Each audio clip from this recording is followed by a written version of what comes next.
The prank call business ain't what it used to be, but the Jerky Boys were able to parlay their heyday into a high-profile animation gig and a steady behind-the-camera career.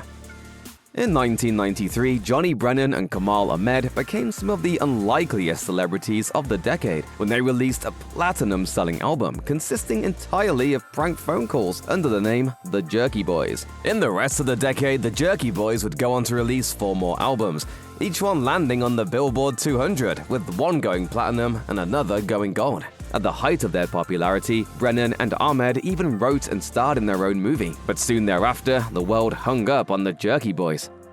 There have been plenty of famous pranksters in the 21st century, but not many of them have had their own theatrically released movie backed by a major studio. True, there have been streaming prank movies, including at least one that got so big that it dominated Netflix. But Brennan and Ahmed were so famous at the height of their success that The Jerky Boys, the movie, arrived in theaters in 1995, all across the country. And it even co-starred future Oscar winner Alan Arkin. As Joe Roth, one of the film's producers, told Variety, "The guys could be the 90s Cheech and Chong." That didn't exactly end up happening though, as the movie was critically panned and flopped hard at the box office. Though it wouldn't mark the end of the Jerky Boys by a long shot, their popularity definitely saw a sharp decline in the latter half of the decade. It's hard not to consider the failure of the movie as one of the reasons for that. Johnny, you gotta be able to keep a job for more than one day. Johnny Brennan and Kamal Ahmed were childhood friends who eventually turned their mutual love of prank phone calls into an actual career. But that's when things started to get rocky. Ahmed said that Brennan always treated him more like a sidekick than a true partner, even claiming that Brennan's managers tried to replace him multiple times. Still, Ahmed stuck around, partly because he enjoyed what he was doing, and partly because he didn't want to abandon a lucrative career. But the cracks of tension were always there, and they eventually got too big for Ahmed to ignore. The timeline of when he officially quit being a Jerky Boy is difficult to pin down, though it was sometime in the late 90s. His last new material with Brennan was the 2001 album, The Jerky Tapes, ending their partnership at 6 albums and a movie.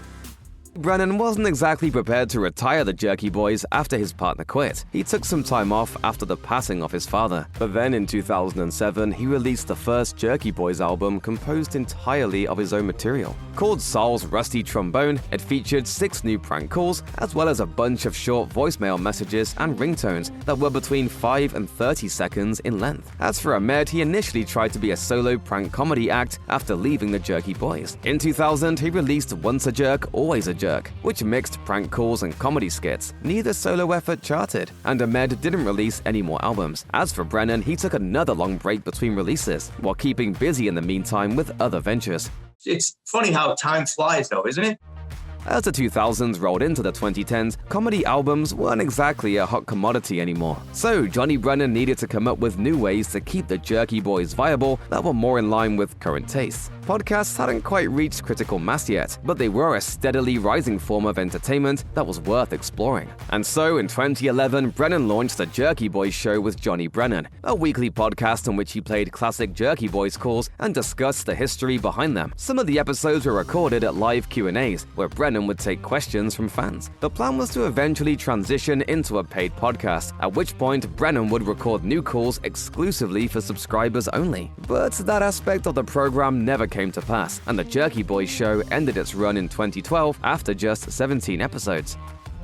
Anything that's remotely popular eventually finds its way into app stores, and the Jerky Boys are no exception. In 2010, 2 different Jerky Boys apps were released for iPhones, the Jerky Boys Prank Caller and the Jerky Boys Pinball. The latter was exactly what it sounds like, while the former was essentially just a glorified soundboard of Jerky Boys character soundbites. As Johnny Brennan noted to the Tampa Bay Times, "I haven't put out a CD for 10 years. It's a way to make these things come alive again." Alas, these apps didn't make any more of a splash than Brennan's podcast. Both of them have since been delisted and aren't currently available for purchase. Nor have there been any other Jerky Boys apps or games released since. While Johnny Brennan was toying with various ways to keep the Jerky Boys franchise alive, that wasn't the only thing he was doing. Animation fans may recognize his voice as a recurring presence on the long-running Family Guy. He's played multiple characters on the show, including surly bartender Horace and local pharmacist Mort Goodman, the latter of whom is closely based on legendary Jerky Boys character Sol Rosenberg. To the end of season 22, Brennan has been credited on nearly 100 episodes of Family Guy. He was invited to join the show by none other than Family Guy creator Seth MacFarlane, a longtime fan of the Jerky Boys. As MacFarlane told Rolling Stone in 2014, he has this Jackie Gleason-esque set of characters. There's more to them than just a funny voice. They all come from a very honest place. That's why it's so easy for him to roll with any situation and stay in character. Brennan isn't the only former Jerky Boy branching out into new ventures, as Kamal Ahmed has remained busy since cutting the cord on his prank call days. He had several small parts in movies in the 2000s and 2010s, but his primary career path over the last couple of decades has been behind the camera. In 2003, Ahmed wrote, directed, and produced his first movie, God Has a Rap Sheet. Since then, he's applied that same triple threat approach to 4 more films, including 2018's The Martyr Maker. He was also a co-producer of the 2010 movie Circus Maximus. In addition, he's branched out into TV, as he wrote, directed, and produced the 2022 miniseries Crash the System, which is available on multiple streaming services. During a 2014 retrospective on the Jerky Boys for Rolling Stone, Ahmed didn't mince words about how he perceived his own career trajectory versus Brennan's. As he put it, he's still doing the same thing like a 51-year-old idiot, and I make independent movies that deal with the struggles of man. I went on to more meaningful things. Much of that 2014 Rolling Stone feature on the Jerky Boys naturally focused on Brennan. At the time, it had been a while since anything Jerky Boys related had been released, but Rolling Stone got him to revive his 3 most famous characters, Frank Rizzo, Sol Rosenberg, and Jack Torres, for 3 brand new calls. Brennan was insistent that these calls were only the beginning and that he was planning a full-blown Jerky Boys comeback. The article also provided a current snapshot of Brennan himself that was quite different from the early Jerky Boys days. As the author of the article, Steve Heisler, explained, he's aged from a mullet and goatee sporting outer borough scamp into a clean-shaven, leather jacket-wearing 51-year-old dad who drives an SUV and owns a little dog named Taco. By all accounts, the split between Johnny Brennan and Kamal Ahmed was nowhere near amicable. Ahmed certainly has made no secret of that. In an August 2003 interview with the website Dean's Planet, he was asked how he felt about the newest Jerky Boys release, the Jerky Tapes, to which he replied, "That CD sucks, just like Johnny's mouth." And then he quickly added, "Johnny Brennan has no talent, been saying it for years." And this was one of the few occasions when Ahmed was even willing to discuss the topic publicly at all. However, it seems as though he's since mellowed out a bit, and he's now able to recall his time as a Jerky Boy with a bit more funness. We're just trying to make people laugh. For example, in that Rolling Stone article from 2014, Ahmed was willing to dig deep into his history with Brennan and the Jerky Boys. His memories were actually mainly positive, particularly regarding the early days when it was just for fun, before fame and money got involved. At one point, Ahmed even admitted, "We were better together than apart, that's for sure."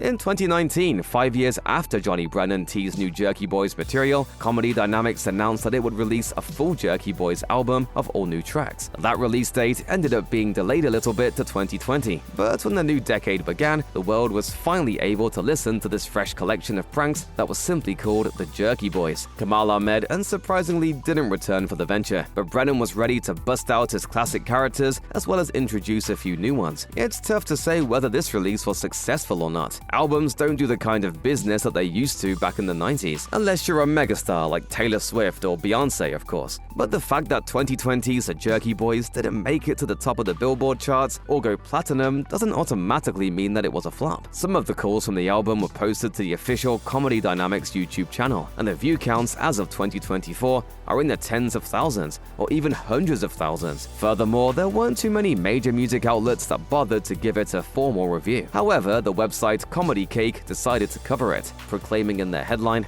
"The long-awaited, self-titled Jerky Boys album was totally worth the 20-year wait."